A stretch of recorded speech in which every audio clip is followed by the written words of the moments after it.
What's up, everybody? It's Hyperion here. I apologize for how I sound ahead of time. I am very sick and decided to stay home from work today.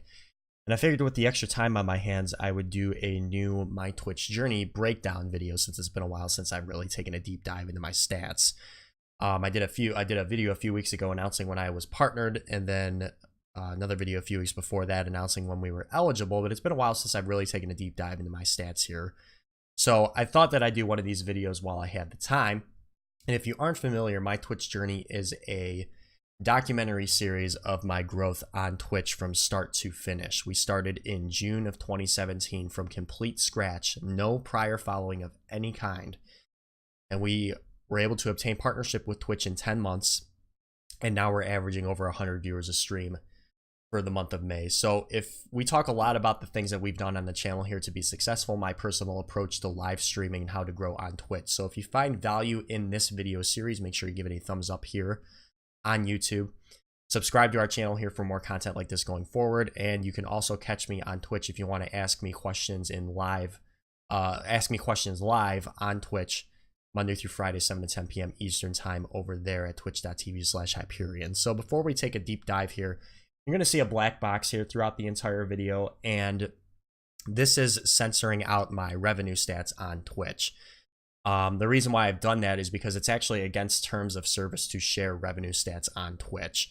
You can share your other stats, but just not revenue stats. So I don't want to get in trouble with Twitch, seeing as how I just got partnered, so I'm choosing to censor that out. So you're not going to see anything with regards to sub numbers or revenue throughout this video, and those two things really aren't important anyways. Instead, what you really want to be focusing on getting as high as possible is this average viewers number. So over the past 376 days, we've averaged a total of 42 viewers, which, you know, that's way lower than what we've been averaging lately, but that's just over the entire time that we have been on Twitch. So you can see that we started in June of last year, our humble beginnings on the channel here, and we averaged 2.1 viewers for the month of June. And now we are at 101 average viewers for the month of May. We're coming off of our biggest month on the channel here. So we've had a lot of growth over a very short period of time on Twitch. I'm not sharing this with you to kind of pat myself on the back here. I'm sharing this with you as motivation that you can grow on Twitch. If you are good at what you do, you are consistent. Consistency is key. Have a schedule, play one game, you'll grow on Twitch if you're good at streaming. That is guaranteed. Now, the pace at which you grow is going to be different from person to person. But for me, you know, we started at 2.1 viewers in June. We had 5.2 in July, and then up to 10 in August, which I was over the moon about at the time. But then kind of look what happens after August here. We go to 11 in September, then we go down to 9.8 in October. So everybody's going to grow at a different pace. Some people are going to plateau more often or less often than others. It's all the name of the game here. I could very, very easily have said after we went down in viewership in October to stream a different game. Now, I've been streaming one game for the past year straight, pretty much 99% of the time I've been streaming. I could have very, very easily after October said I want to switch a different game and give a different directory a try, but I didn't do that. I stayed the course and I was consistent. Consistency is key. Consistency.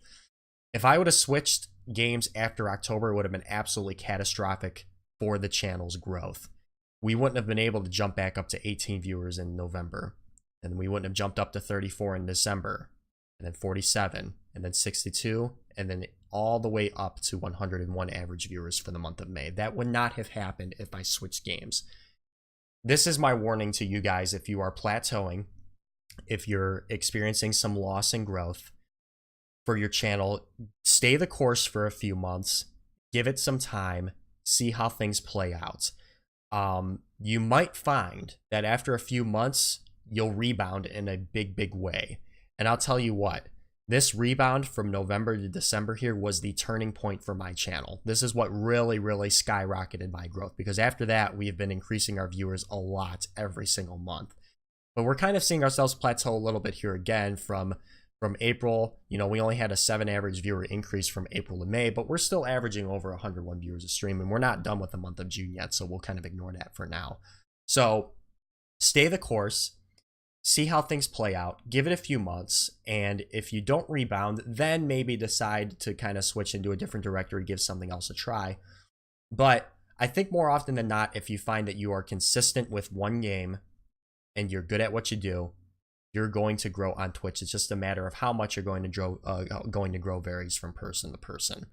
This is why variety streaming is so difficult. So I'm going to actually jump into June here, or my last 30 days here, and illustrate my point. And we'll go to our daily view.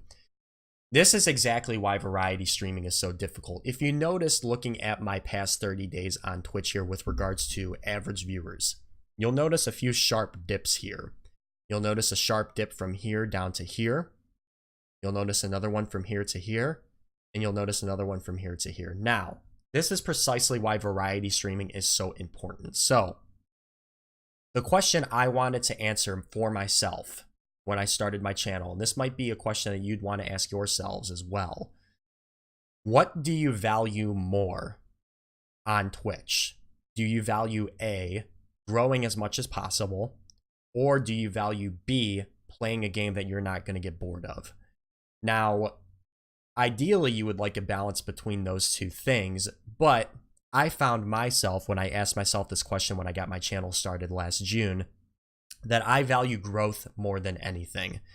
The reason why I value growth more than anything is because I value building relationships with people. I value building communities and having a place for a lot of people to come hang out and have a good time. I value that more than playing a game I'm not going to get bored of.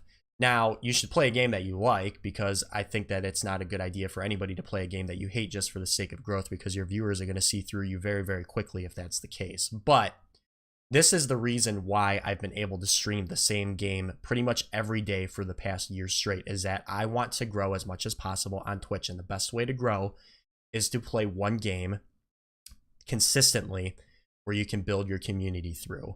So this is precisely why variety streaming is so difficult, because if you see, the proof is in the pudding here.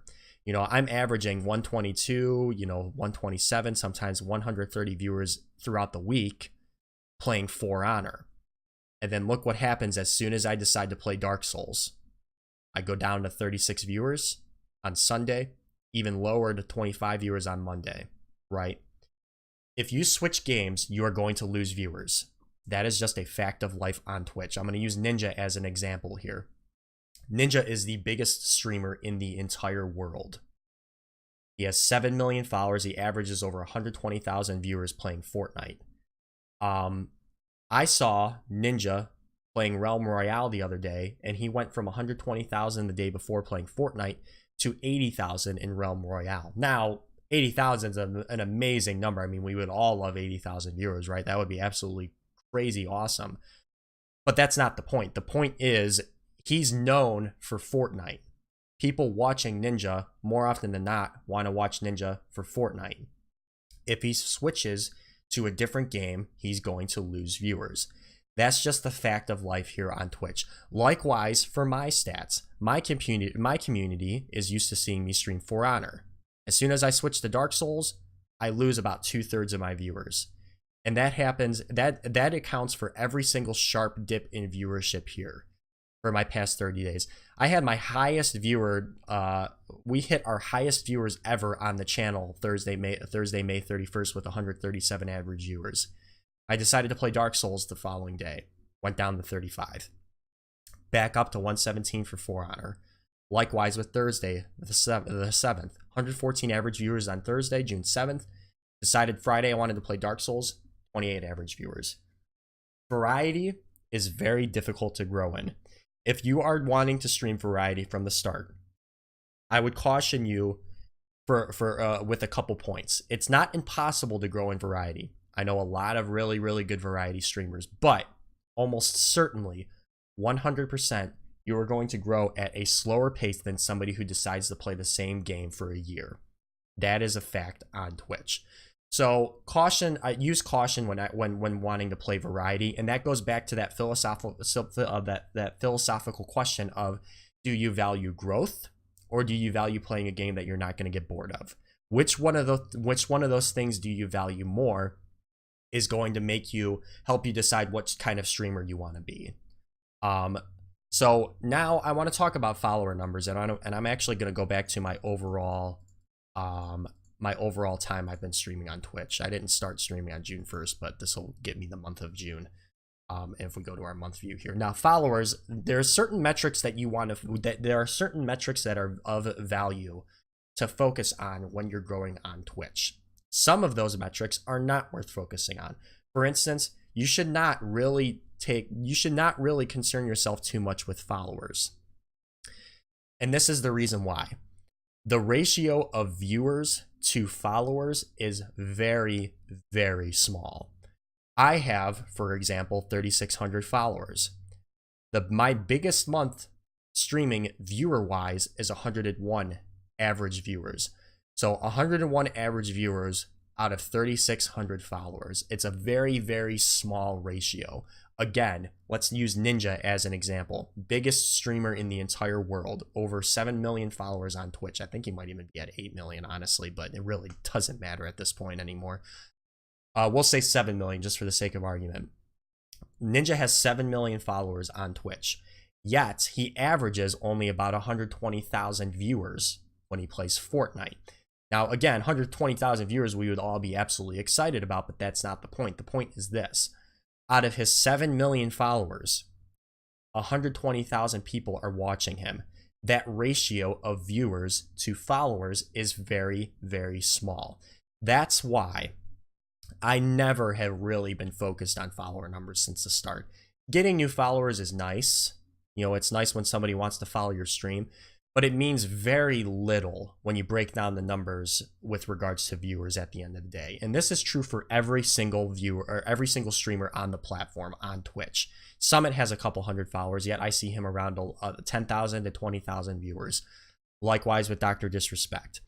The ratio of viewers to followers is very, very, very small. So don't focus really on followers. Instead, what I would focus on is this: chat messages. I decided that I wanted to focus on having as many people talking in chat as possible from day one. The reason why I want as many people talking in chat as possible is because it's easier to build a rapport with people that are talking. If you think about making friends in real life, it's pretty difficult to make friends with somebody who you don't want to talk to. It's pretty difficult to make friends with somebody who doesn't want to talk to you. Streaming, in a lot of ways, is just about making friends online on Twitch. It's really that, in a lot of ways, that's all it is. It's making friends, building a community of friends that you have to hang out with you every time you decide to stream. It's really difficult to make friends with people when you don't want to talk, you know? So that's why I wanted to focus on chat messages from the start. If I could advise you to focus on one metric, it's chat messages. And these are average chat messages sent per stream over the entire time I've been streaming. And that number is actually much higher if we go back to May, for instance. We were averaging around 1,500 chat messages sent a stream. Sometimes we hit over 2,000. You know, sometimes we're down, like when I streamed Dark Souls, for instance, to 511. So a more active chat is always going to bring in and build more viewers for your stream. Now, I'm sure the burning question on everybody's mind is, how do I talk to people when nobody wants to talk in my chat? Or how do I build chat interaction with people if I'm just first starting out because I'm not going to have anybody talking in chat? I would advise you to do this, and this is exactly what I did. When you are streaming, talk about whatever comes to mind. Whatever comes to mind. Throw it against the wall, see what sticks. Talk about your day. Talk about the game you're playing. Break down what's happening in the game. That's a really great way to get people involved and engaged in what you are doing. Talk about your weekend plans. Talk about your dog. Talk about your wife. Talk about your girlfriend. Talk about school. Eventually, this is what I found to be true, and you're going to find this to be true as well. Eventually, you're going to say something that somebody wants to respond to. And this happened to me back in September when I was getting married. I had a viewer stop in the stream and say, "Holy crap, Hyperion, you know, we're getting married on the same day. I didn't even realize that." Well, that's really cool. Hey, you know, there's the conversation starts from there. You know, so if you are sitting there not saying anything, not talking to anybody, you're not going to build viewers. It's just not going to happen. and that is a fact on Twitch. Now, there are exceptions to the rule. Ninja, for instance, very rarely reads chat. Dr. Disrespect doesn't read a whole lot of chat as well. But when you are first starting out, until you get to that point where you are too big, where it's not realistic to talk to every single person that's in the chat, until you get to that point, you should be focusing on talking to every single person that comes in your chat. I feel like once you get to around 100 viewers a stream, maybe like up to 125, it's not always going to be realistic to respond to every single message, but the foolproof method to building a community is chat. That is the foolproof method. Of course, there are exceptions to the rule. And of course, if you get big, you know, well, Ninja never reads chat. Well, yeah, because the guy's got 120,000 people watching him. It would be unrealistic. They're not watching him to you know, they're not really watching him expecting interaction at that point. They just want to be a part of his community. But if you have an active chat, the people that are in your chat can pick up the slack. So even if there isn't really direct interaction from the streamer to the viewer, there is interaction via the community that you have and the community that is talking in chat, which helps make new viewers feel like they're welcome in that community. So everything stems from chat interaction, you guys. This is what I have focused on from day one, and this is how you grow on Twitch. Of course, there are exceptions, but this is the foolproof method. So with wrapping things up, since this is becoming a very, very long video, since it's been a while since we've done one of these videos, you know, I hope that you found some value in this My Twitch Journey video series. And I get a lot of questions from people, you know, Hyperion, how did you grow? You know, what did you do to become successful on Twitch? How did you become partnered on Twitch in less than 10 months? I've been streaming for 3 years and I'm not even close. How did you do all these things? What's your approach? My Twitch Journey talks about all of that stuff in very, very, very vivid detail. So if you guys found value in this video, and I very, very certainly appreciate those who do, make sure you give me a thumbs up, share it with a new streamer that you could find value in it as well, and subscribe to our channel here on Twitch. You can also ask me questions live when I stream Monday through Friday, 7 to 10 p.m. Eastern Time in the United States. So with that said, guys, thank you so much for watching. I appreciate you very, very much for being here, and I look forward to seeing you either in my streams or on the next My Twitch Journey. So until then, everybody have a good one. Take care.